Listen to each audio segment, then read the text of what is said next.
Hello, I'm Sarah Grady Ackerman. Ryan Van Cleave has captured the crisis of school violence in his first book for young adults titled Unlocked. It's the gold medal winner in the young adult category of the 2011 Florida Book Awards. Welcome, Ryan. Thanks so much for being here. Thanks for having me. And congratulations. Thanks.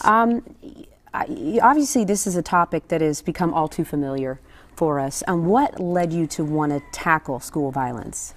I was between books and trying to find a topic that really spoke to me, that I thought would resonate with readers, and a tragedy ensued. My undergraduate school had a shooting. I was on Valentine's Day of 2008. A very unhappy kid came into a classroom, one that I used to take classes in. Really? And they shot 5 people, killed 5 people, and hurt 21 others. And the chair I used to sit in had bullet holes in it.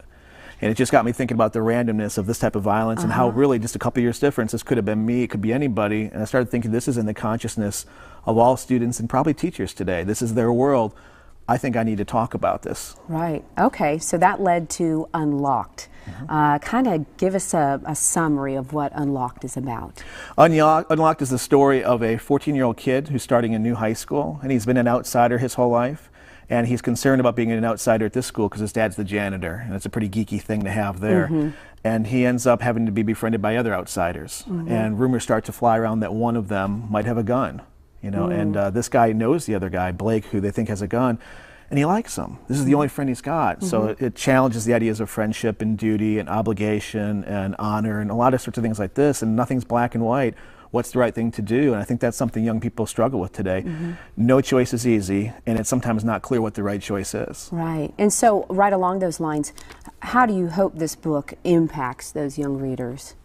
Well, first of all, I hope they get excited about reading literature again and reading books, because books can be about topics that are relevant to their lives, not written by people that died 100 years ago about times they don't know. So I hope that's one of the outcomes. But also, too, I hope that people understand that there are tough choices, and there's sometimes no easy answer, but that doesn't mean that we can't figure out the best thing to do. And I guess ultimately I hope that we learn to think about our place in the world a little bit more, maybe pay attention to each other, because almost always when these tragedies occur, there are warning signs, and people just tend to miss them. They're not paying enough attention. Sometimes that's, you know, teachers, students, friends, family. You just don't listen for people who cry out but don't know how to say help.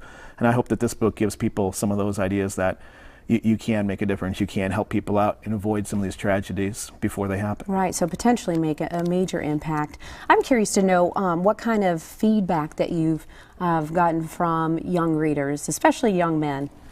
Yeah, I do get emails and notes from them, but primarily it's librarians are the ones. They're the conduit who recommends books to people and says, you know, try this one. I think this is a good fit for you, which is one of the things that librarians do well, is they make that literary love match. Recently, one of my former students from about 10 years ago emailed me and said, a librarian recommended your book to me. She said, I went to the library and said, I want to write young adult books.